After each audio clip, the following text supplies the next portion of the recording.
So my kid brought this junk home, and I'm going to try to make a healthier version of this so he won't buy this anymore. Stick around to see how I do. Today, I'm going to try to do something that on paper seems unreasonable. Make a whole food plant-based Pop-Tart that my family voluntarily eats. It's probably really healthy, but it tastes really healthy. Okay, so what would you improve? It kind of tastes like rubber. So the whole thing? Yeah. Not politely, not because they live here and I control the groceries. Actually enjoy. I like it. That first bite, it hit the spot, guys. So here's the problem with trying to make a healthy Pop-Tart. Pop-Tarts are essentially engineered nostalgia. Eat 'em in the morning, eat 'em in the evening, Kellogg's Pop-Tarts. It's sweet, soft, crispy-ish, filled, frosted, shelf-stable, and not even remotely concerned with your long-term well-being. Ones with fruit inside, real fruit filling, that's Kellogg's pride. Kellogg's Pop-Tarts, the ones with more. It's a charming little rectangle of childhood betrayal. So my challenge is not to make an exact copy. That is an exercise in futility. My challenge is to create something that gives the same basic sense of joy that a Pop-Tart brings. A handheld pastry with a delicious fruity filling, a little crunch, a little sweetness, but using whole food plant-based ingredients. By the end of this video, I want you to know what worked, what absolutely did not, and how I would go about making these in the future. So my first attempt started with the filling. I used some frozen strawberries, I cooked them down, mashed them, and then I decided to use chia seeds to thicken them, kind of like how I make my chia jam at home. And I sweetened them with a little bit of date paste and vanilla.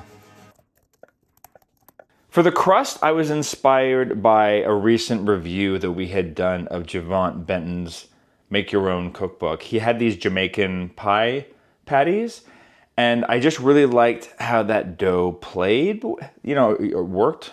And I was like, oh, you can probably make Pop-Tarts out of these. I think I even said that in the video, which is honestly why I'm making this video, because I asked you in the comments, and so many of you responded, so here we are.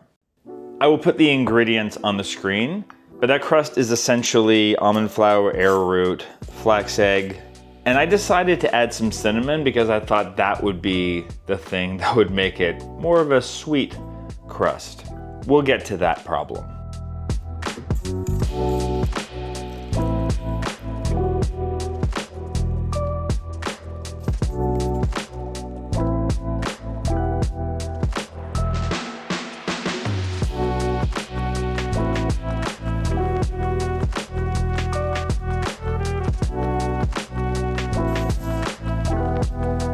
In theory, this all made sense. In practice, it was more like I created a hand pie that had vaguely heard of a Pop-Tart, but had never been able to verify its existence. I want this one where the stuff is busting out. 3, 2, 1, bite. It tastes like pie. I think the kids are going to say it's not sweet enough and it should have something on top.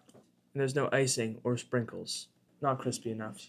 The dough needs to be sweet. Like, it's really, like, it needs a little bit more. Yeah. Like, the jam's good, but the dough. Yeah. The pastry ratio, I would roll it a little thinner. The pastry's too thick. Yeah, too much crust for someone like me who doesn't like pie crust. Quite a bit of filling. This right now is like a B. Yeah. I want to get it up there. So here's all the things that went wrong. The crust was too thick. The filling wasn't sweet enough. And obviously the kids called out the lack of sprinkles and icing because children have been put on this earth to humble recipe developers.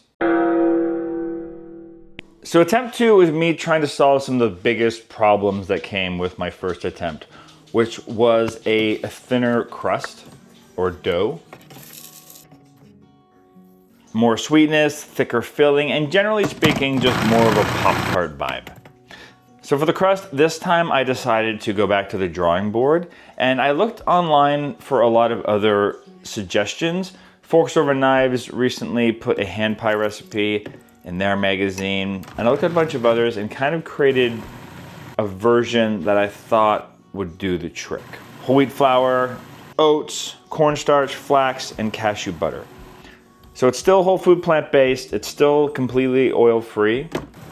It's just mostly less almond flour heavy. But you got the cashew flour in there, so it's still like a good fat, which is what you want in a pastry dough. Don't trust a pastry dough that doesn't have any kind of fat whatsoever. Now for the filling, I ditched the chia jam approach and decided to use starch. In this case, I used arrowroot starch, but you could probably use cornstarch or any other starch if that's what you've got on hand, to make it thicker and more like a pie filling. And this was a good call.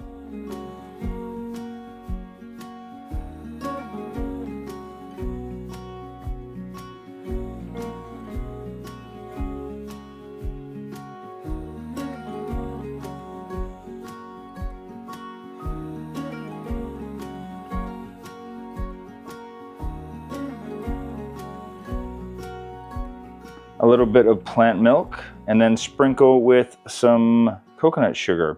I think that'll help, because I will say the last ones didn't feel sweet enough. The less good call was forgetting to poke holes in the top of it before I baked it, which meant the filling escaped. Because science. Seriously though, you need to create your own vent for the heat to escape, or it's just going to decide where it wants to escape all on its own. All over the pan. Turned into like a Picasso Pop-Tart kind of vibe. It smells like the bakery section in a grocery store. It smells like the what? The bakery section or bread section in a grocery store. I'm gonna take that as a compliment. Cheers. Oh, like, where'd the filling go? The flavor is good. Definitely better than last time. I feel like I gave it like an F or a C, so I'm gonna give this one a B. That was pretty good. It's probably really healthy, but it tastes really healthy, if you know what I mean. Okay, let me break it down. So you know when you eat like a regular Pop-Tart, like the worst part's the crust? Yeah, But like the crust is still alright, yeah. right? You nailed like the ratios to the goodness and badness, but then it's kind of bad still. Okay, so what would you improve? It kind of tastes like rubber. To the whole thing. Yeah. See, if you think my family is brutally honest to just other recipe authors, you should. This is how I create recipes in this house. So you also maybe are even more excited about getting our cookbook, knowing that here's the QR code there. That's the scrutiny I went through in developing a recipe.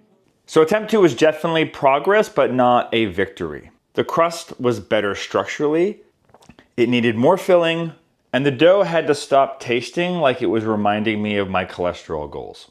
So at this point in our little Pop-Tart story, I've made 2 batches and neither of them are something that I'd want to make again. And this is where I realized I've built something that would have stopped me from having to do all of this in the first place. It's an app called Adapo. I've been working on this app for a long time and it finally released recently. And it's essentially like a whole food plant-based brain in your pocket. You can literally take a photo of a Pop-Tart or say, help me make a healthy, oil-free, gluten-free if you need to, Pop-Tart, and it will help break you down those steps. And it does so much more than that. It's programmed with all the information on our YouTube channel, in my book, and a lot more. End of the week and you don't know what to make for dinner? Take a photo of the inside of your fridge and it'll give you suggestions based on what you already have on hand, based on the preferences of how you and your family eat, which you input when you first start the app. But if you're part of our Mighty Network, you get 30% off, which essentially makes our Mighty Network free for you. So you might want to consider bundling them together. And in case there's any confusion, Adapo is available through a much bigger app called Studio. It's kind of like it's a master class and we're part of that group. So that's how you access it in case there's any confusion. If you want to check it out, you can use the QR code that's currently on the screen, or you can check it out in the link in the description down below. All right, now let's get to my third and hopefully final attempt on this Pop-Tart. It was around this time that I had actually reached out to all of you in our message board asking what flavor you wanted to see. So by this attempt, I had 3 big takeaways that I wanted to try and fix. The crust formula was close, but like Wooly said, it tasted healthy. We want it to be healthy. We don't want it to taste healthy, you know what I'm saying? And the filling needed to be thicker and actually inside of the Pop-Tart. That's a key thing that it has to do, stay inside. I'm gonna base it loosely off of, there's a hand pie recipe in the new issue of Forks Over Knives. And by new, I mean it's been out for a while now, so I'm not even sure if it's still in the stands. But what they are doing in here is they are making a flax egg. Are they? Yeah, they're making a flax egg. And I have whole wheat pastry flour this time. Oats, cornstarch, and salt. And then they're adding in some cashew butter and sugar, and then the flax mixture. So it's gonna be a lot less fatty than Javant's version, which has a lot of almond flour in it. If you want a nut-free version like some of you asked for, I would suggest using tahini, which is still fatty, but it doesn't have the nut challenge if that's a problem for you. If you want completely nut and seed free, you could use silken tofu. I don't know if that'll work. You could try avocado too, I don't know. But you need a fat source inside of here, I think, to make it work. Once it's all combined, we're gonna roll it up, put it into a bag, or if you've got plastic wrap, put it around that, put it in the fridge. It says to let it chill for like 20 minutes. What we're doing now is we're gonna make like kind of like a perfect whole food plant-based cherry pie filling. And to do that, what we're gonna do is we're first gonna take our cherries, we're gonna put them in a pot, and we're gonna start cooking them down. Like, 5 to 10 minutes, depending on, how frozen they are, the temperature of your pot that you're cooking with, and all that kind of stuff, just until they start to kind of release their juices and soften. Then we're gonna mash them a little bit. We don't wanna mash them completely because we want a little bit of a texture in here, but not too much texture, because otherwise it's gonna be, the Pop-Tart's gonna be too bumpy. Rocky, what am I saying? You know what I mean? You're gonna have texture issues if you have too much. You want a perfect little blend somewhere in the middle. Now we're gonna stir in our date paste if you've got it. Otherwise, you could use maple syrup. We're gonna add in our lemon juice and some salt. Now taste it now. This is where you can adjust your sweetness. If it's still not sweet enough for you, then you might wanna add a little bit more, but you don't want to overdo, you don't want it to taste like sugar. You want it to taste like cherry, right? So don't let your sweetness overpower this. This is where we're gonna make our cornstarch slurry. So we're gonna take 2 tablespoons of our cornstarch and another tablespoon of water. And if you need a little bit more water, add a little bit more water. And we just want that going just until the cornstarch is mixed up nicely so that it doesn't clump inside of our cherry filling here. We're gonna pour that in, and we are going to stir that for just a minute or 2 until it's nice and thick and glossy. I'll show you the spoon test here. It should run off the spoon. It shouldn't like drip. It should cling to it. So if you see your finger running down here and you can see a line here that doesn't start to blend, that's the right consistency. We want this thick, right? Otherwise it's gonna run outside of the corners of our Pop-Tart. Once it came off the heat, I added almond extract, which is, it's like a tiny little magic trick for cherry pie filling. Vanilla works great too, but almond extract makes cherry taste more like cherry. Because food is weird. And yet we endure. I will say the most complicated part of this process, no matter which dough I used, is just the rolling it out, cutting it, getting it into shape. It's a little labor intensive.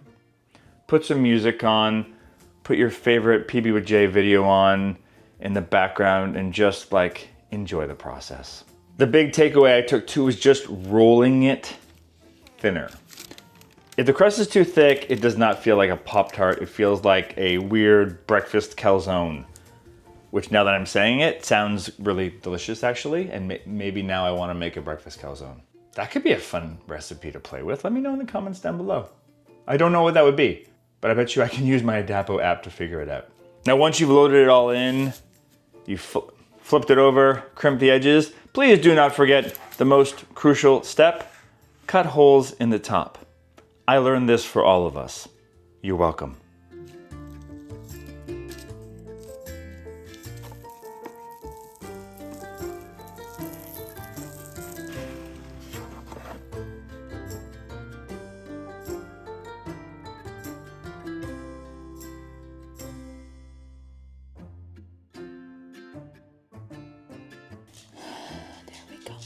Cheers. We good? We good? We good? It looks good. Smells interesting.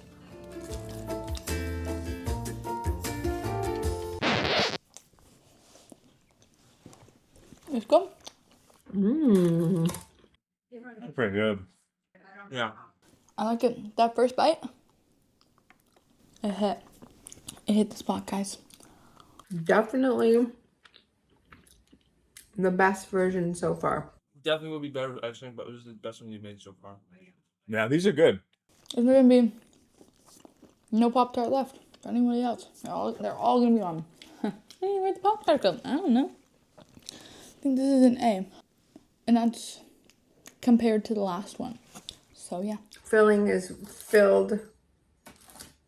The outside tastes pretty wheaty. I would love, now that I'm back on no gluten, even though I just had some, to see if we can make this with just oat flour or a combo of gluten-free flours and still taste good. But yeah, I think these are great. They're an A. I asked people like 100 comments, and I'd make Pop-Tarts, and you guys delivered. So, if you do another 100, It's an A? Yeah. Give me another 100 comments, and I'll develop a couple more flavors that you requested. Someone said that I think people wanted a chocolate one, a cinnamon brown sugar one, and I can't remember what else. Apple maybe? Anyway, so 100 comments, and I'll develop some healthy icings and some more flavors. The only notes left to explore is that icing note, and also Emily made a good point that it would be worth exploring an entirely gluten-free Pop-Tart version. So that's another thing that you can let me know in the comments down below if you would like. I hope you enjoyed this video where I kind of deconstructed a recipe creation from the beginning. Let me know in the comments down below if you want more of this kind of thing, and if there's other kind of like recipes or treats or anything like that that you'd like to see me tackle. If you haven't subscribed to the channel yet, please do so. Hit the like button to let YouTube know to share with other people. And since you're still here, YouTube's got this video all queued up for you right now. I'm just gonna keep pointing until you click on it.